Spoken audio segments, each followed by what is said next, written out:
And thank you all for not putting my hideous photo up. Photoshop guarantees in the United States 9 out of 10 photos will be tremendously enhanced, which explains why my friends and colleagues refer to me as old number 10. I know it's late.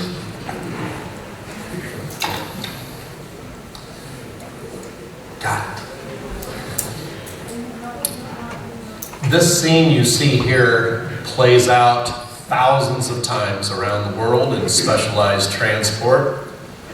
Oversized load, in this case, extremely over height, trailing behind dutifully the lead escort, known in North America anyway as the high pole escort. Unfortunately, as the afternoon advanced on this move, so too did another scene that all too often plays out. And that is frustration and tension began to develop between the driver of the load and the driver of the high pole. In this particular case, again, all too often occurs either due to the government failure, carrier failure, someone's failure. The proper final permit for the final jurisdiction had not been secured yet. And so the frustration and the tension developing between the two drivers was an argument whether to keep moving in order to satisfy the customer or to stop for the night and risk all kinds of holy you-know-what. This particular scene, again, plays out all too often. The driver of the load on the left, actually this is Shutterstock, but it was a male driver of the oversized load, and the high pole escort was a female, which is appropriate today given our discussion, our great discussion on diversity. The oversized load driver attempted repeatedly to convince the high pole driver to continue on with him, despite the fact that he didn't have a permit. He later threatened her job, suggested his job may be threatened, and gave the excuse that again plays out all too often, the manufacturer telling the carrier, if you don't finish this move on time, we can find 3 or 4 other carriers that will. Very sad. She wisely, as per I think it was Doug or someone's display earlier, that women tend to make better decisions under pressure, she wisely continued to decline. He wisely did not. His last argument with her was that he had the latest, greatest technology, truck navigation apps. I won't mention the vendor, but this is many vendors' marketing information when it comes to guiding oversized, overheight drivers, at least through North America, and from what I hear in some parts of Europe as well. They suggest that by purchasing their great navigation app, you can avoid low bridges, etc., and be safe. To coin my George Carlin impersonation, be safe. Sadly, as he moved on alone with his truck navigation device, which strongly suggested it would warn him of all overhead clearances, his vessel struck this overhead structure in the middle of the night, another permit violation. Witnesses said it sounded like a bomb exploding, as you can see the size of the vehicle. A couple of pedestrian vehicles came up from behind, collided, causing minor to moderate injuries.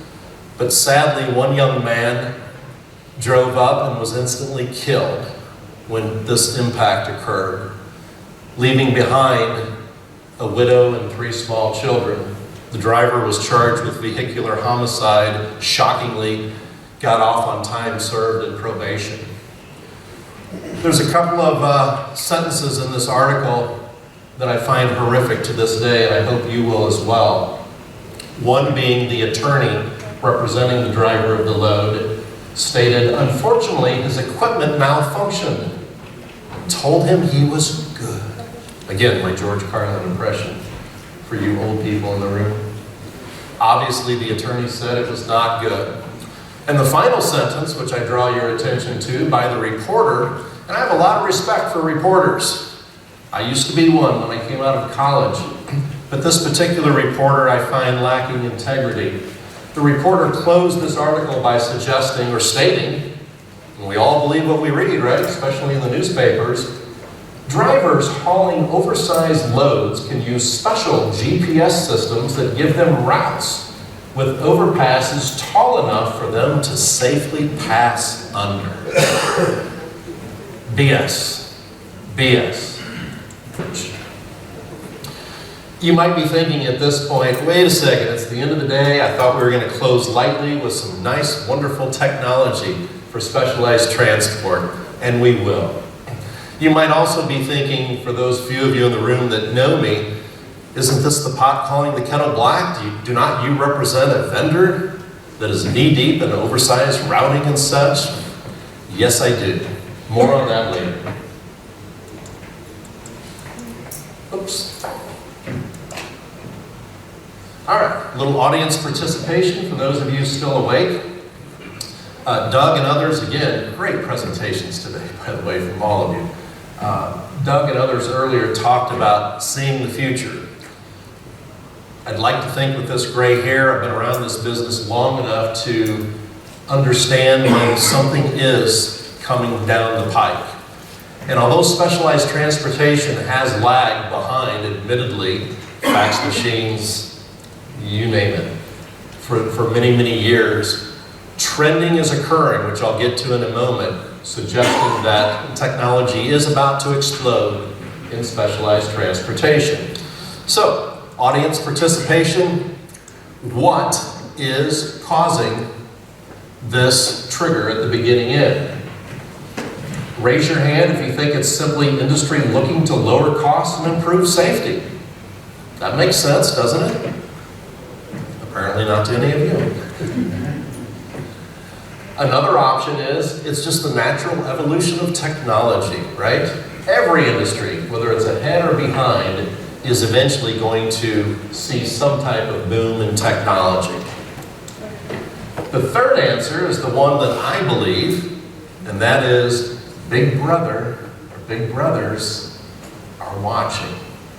Who is Big Brother? Anybody? You can shout it out if you want. I define Big Brother in this particular case in 3 ways. One of the Big Brothers that is going to spur this technology, is spurring this technology, as I'll explain, are some of your customers, the OEMs, the manufacturers. Now you might say, Stephen, you don't know our business.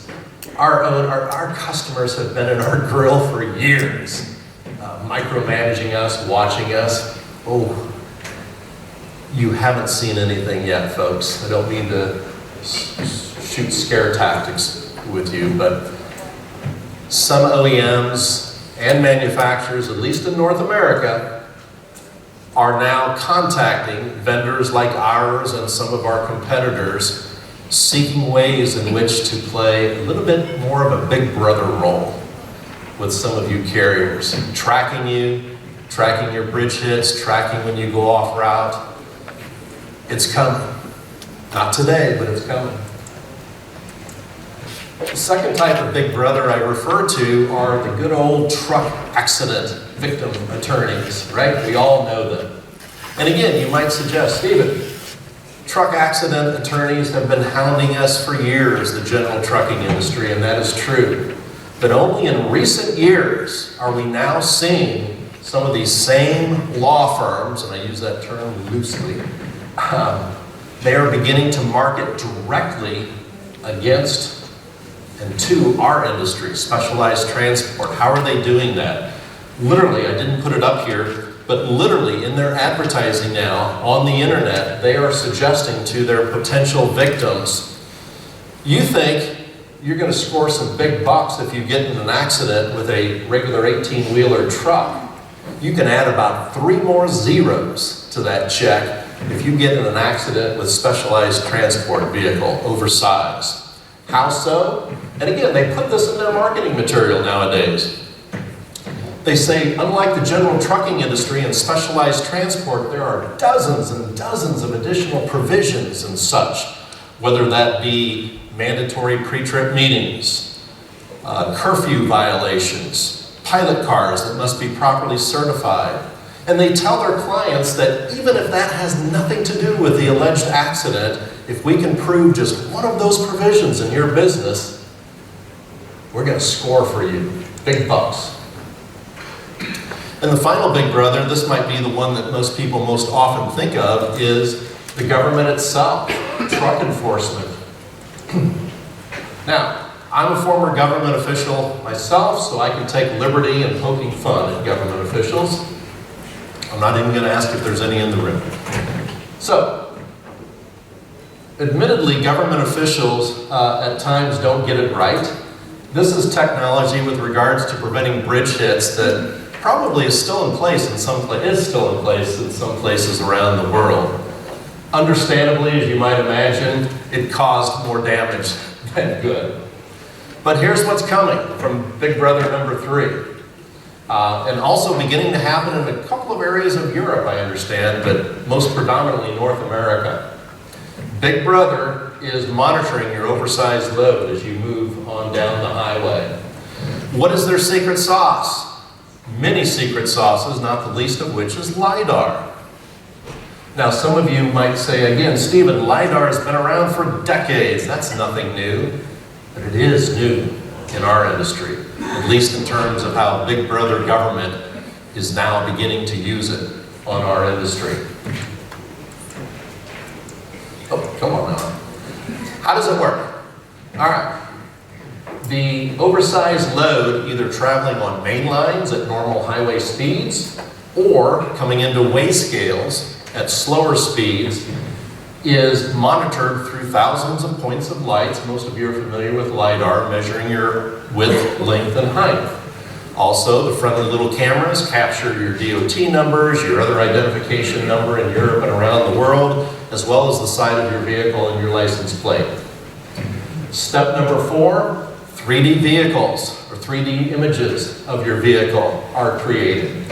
And pay close attention to step number 5, because this is the real gotcha that's coming. Already happening in Illinois and a couple of other states in the United States. This LiDAR is not only adding up the number of axles you have, which is obviously a requirement on a permit application, but it's measuring to within 1/4 of an inch your axle spacings. And not everywhere in the world, as I've learned from speaking with folks like Eduardo and David Collette and others, thank you gentlemen for your insight, but in some parts of the world, and I predict soon all, those axle spacings will be measured, sending an immediate notification into the government entity, not only checking to see if you have a valid permit, but seeing if you have the proper spacings on your permit. And as some of you know in this business, that's where the big fines can occur, right? Popping you back to legal weight from 200,000-300,000 pounds or more.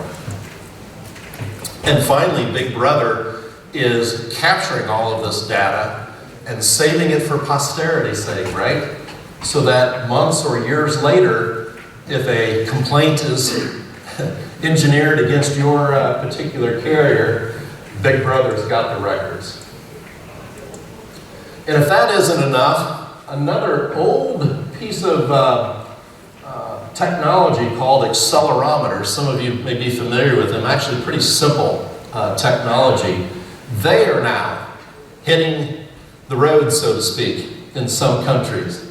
The accelerometer is placed underneath a bridge, it's calibrated, and as a overheight load comes under that bridge, even if there's the slightest scrape, it is detecting that, taking the pictures, and yes, soon sending notice into government officials, and your driver will be tracked down.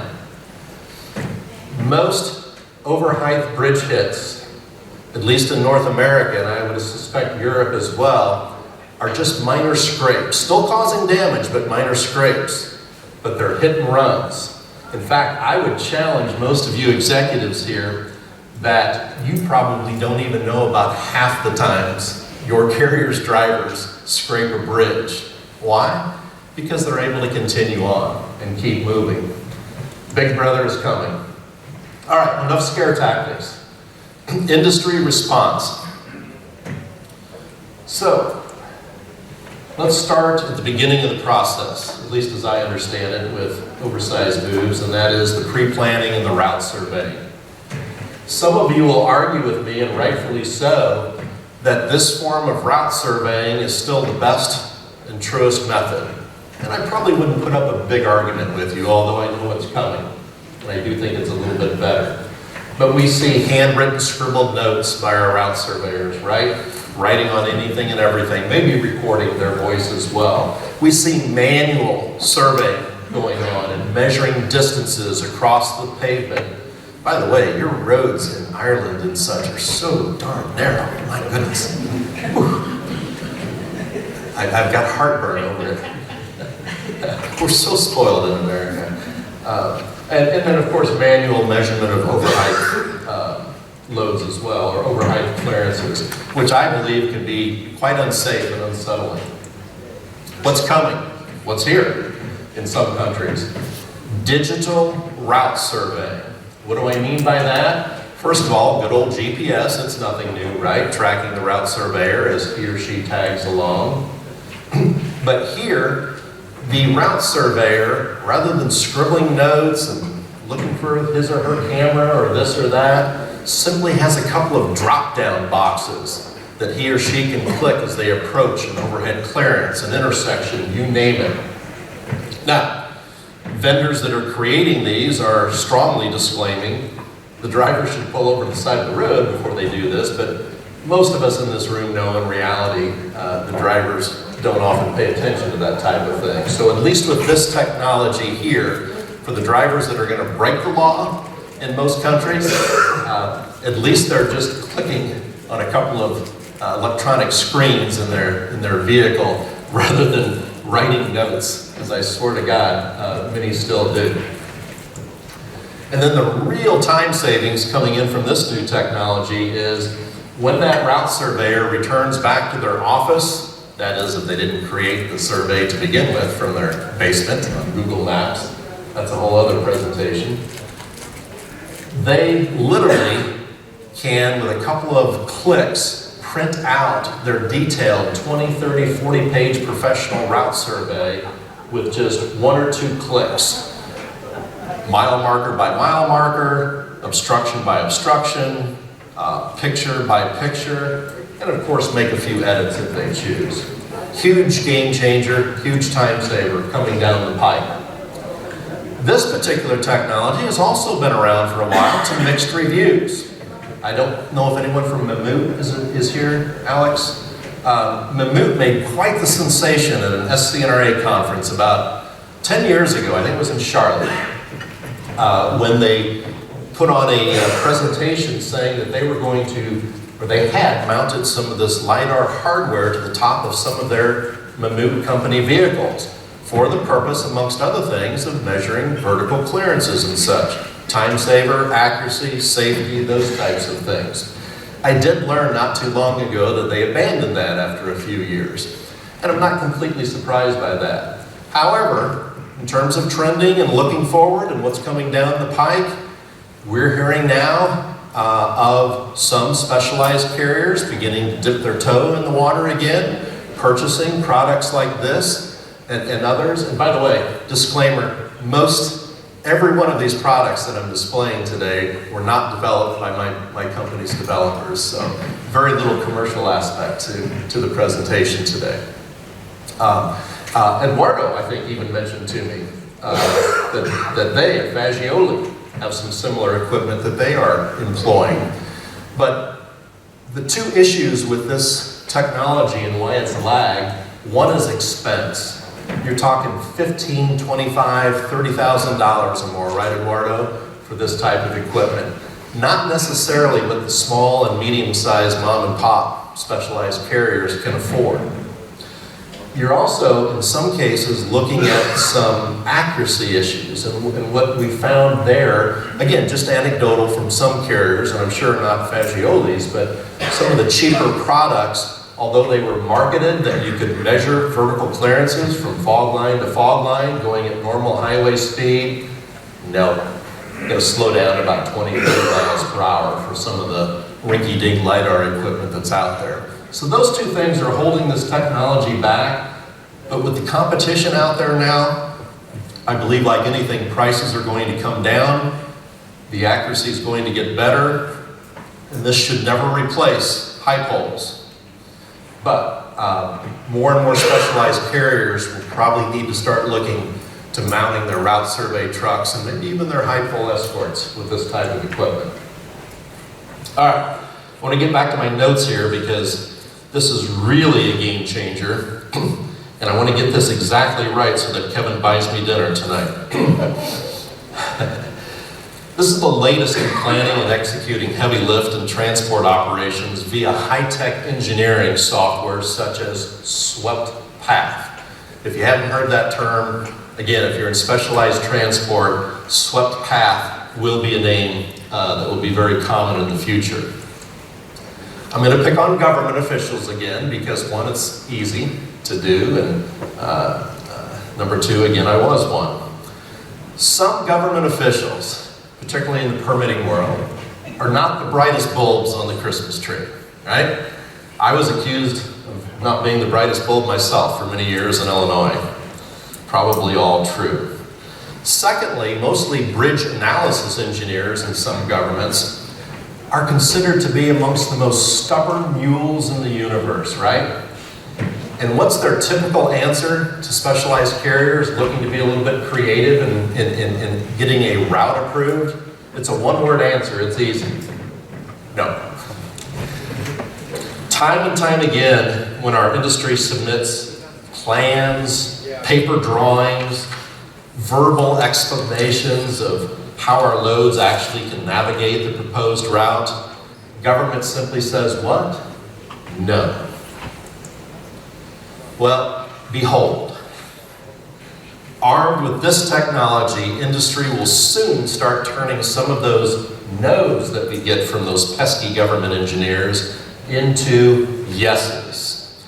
Industry will be conducting live online demo calls. Already happening, right, Kevin? In some cases, with government officials, literally showing them in animation form the proposed oversized load navigating around those pesky roundabouts. And good Lord, do you have roundabouts in Ireland and such. My goodness.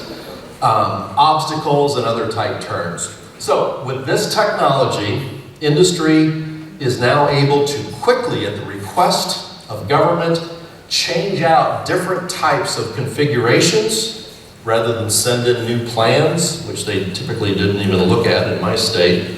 And oftentimes be a game changer, a difference in convincing government to approve your route.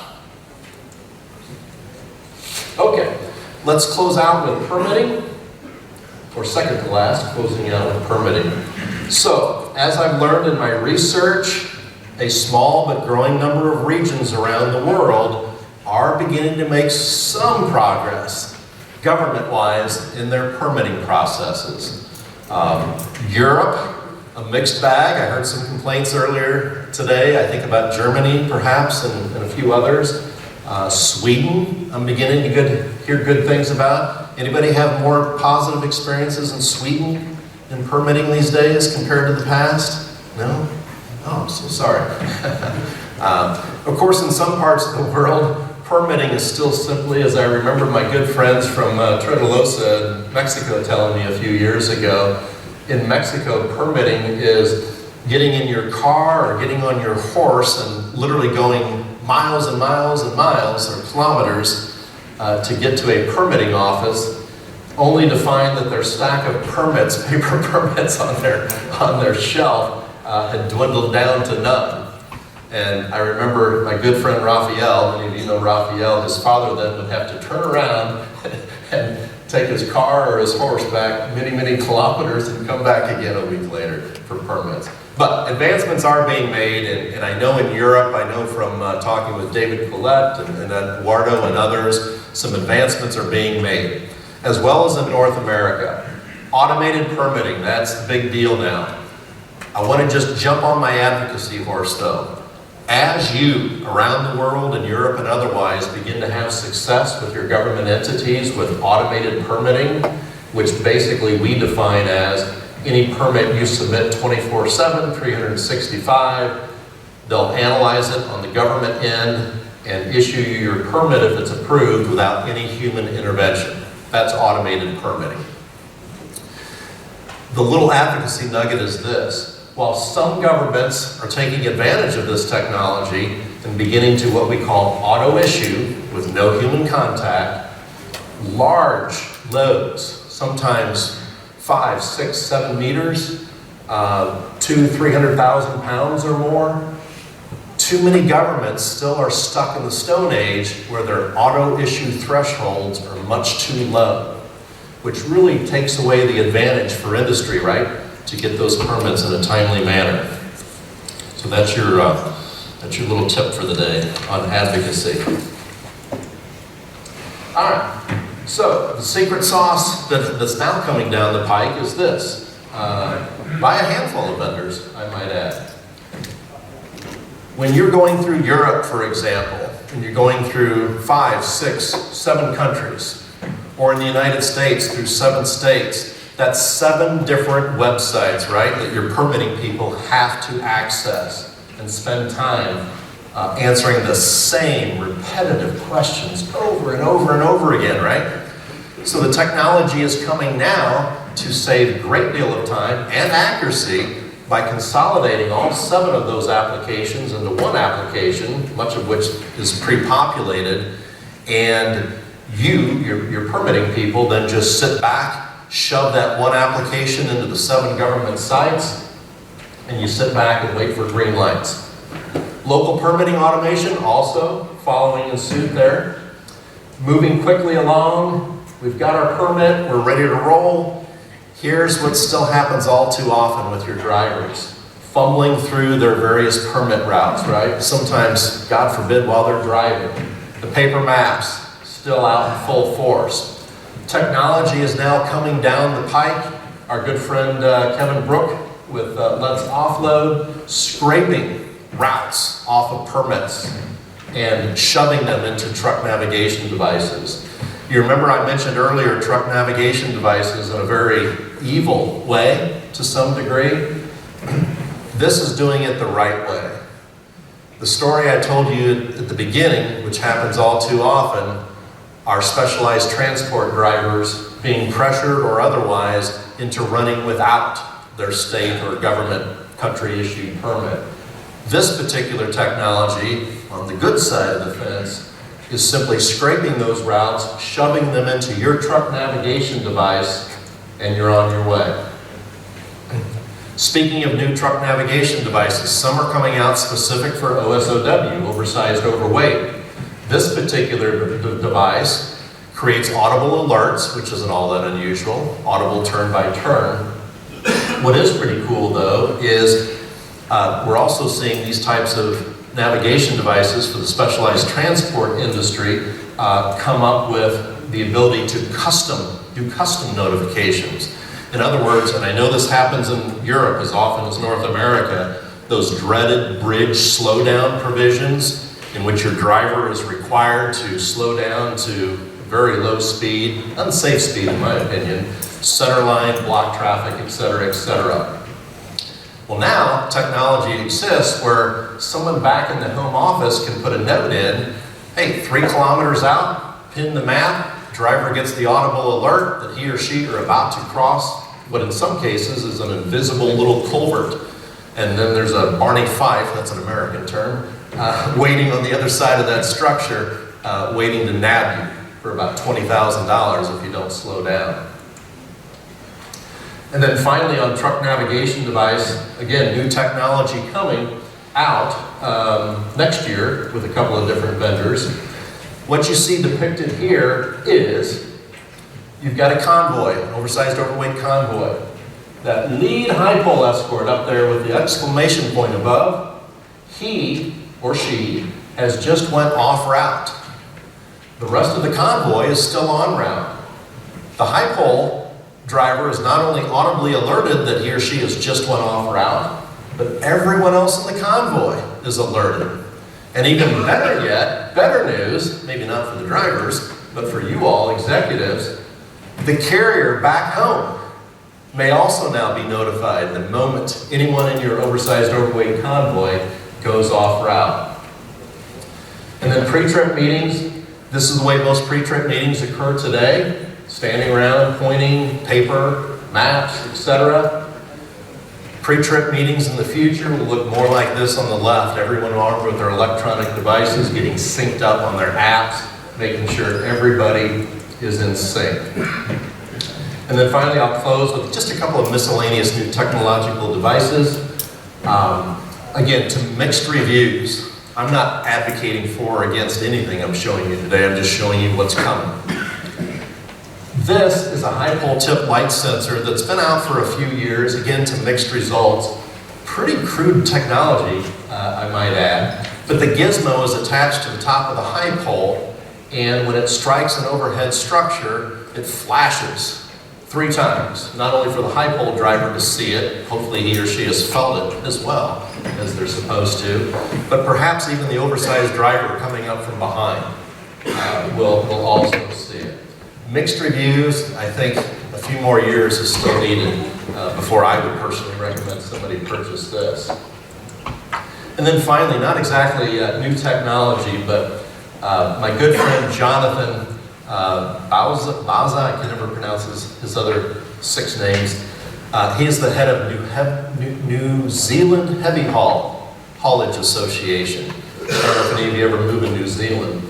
But they came across something about 10 years ago, just thinking outside of the box. In most of the world, not all, but most of the world, as I understand it, the lighting required for oversized overweight loads and high poles and trucks is very similar, if not identical, to that lighting that is required of most all other utility-type vehicles, construction-type vehicles, which in many countries has led to kind of an apathy by the pedestrian motorists. Oh, I'm coming up on one of those amber lights, probably just some utility vehicle looking for a power line to fix or such, no big deal. Next thing they know, they got a 6-7 meter wide load coming at them. Oh my God. New Zealand went to these purplish violet, really cool type of lighting systems, and according to Jonathan, number 1, perfect results, near perfect results, in terms of that is their unique light in their industry. And I will close with good old oversized overweight parking. For many years, this has been very difficult around the world in different parts. Far too often, truck stops and other public areas either greatly discourage our industry's loads from parking there or outright prohibit them. Finally, technology is coming from some for-profit vendors, not us, through GPS and otherwise, for a price, I might add, hooking the oversized overweight driver up at the beginning of their day or the beginning of the week, what have you, with guaranteed, specific, oversized, overweight parking with proper lighting and all the other amenities and those types of things. Again, this is going to become a time saver and a game changer in terms of oversized loads, not having to waste valuable hours at the end of the day. I close with how I started. This depiction of a very human interaction. And I put this up there, and it's really appropriate, again, given the diversity discussion that we've had today. True story in this particular case in Ohio. The driver of the load was a male, and the driver of the high pole was a very experienced female. I close with this picture to simply suggest to everyone, explore and embrace technology, but never lose the human element. Never lose the idea that amongst your very capable staff and those involved in your particular moves, if someone has an objection, if someone has a concern about utilizing some new technology, have these, somebody talked about having the SOPs and such. I think it was you know, hear somebody, have the SOPs and the policies in place to where if a human being registers a concern or complaint, that needs to escalate. Had this driver listened to this high pole escort driver, a woman and her children would not be widowed today. So, in our industry, I've always thought that you folks are the best of the best in the trucking industry, and it's true, you are. You have the most at stake. So rather than challenge you and us all on the vendor side too, to not just be good in utilizing this emerging new technology, but because we are who we are, specialized transport, let's be great about it, shall we? Thank you all very much kindly. Thank you, Alex, for the invite.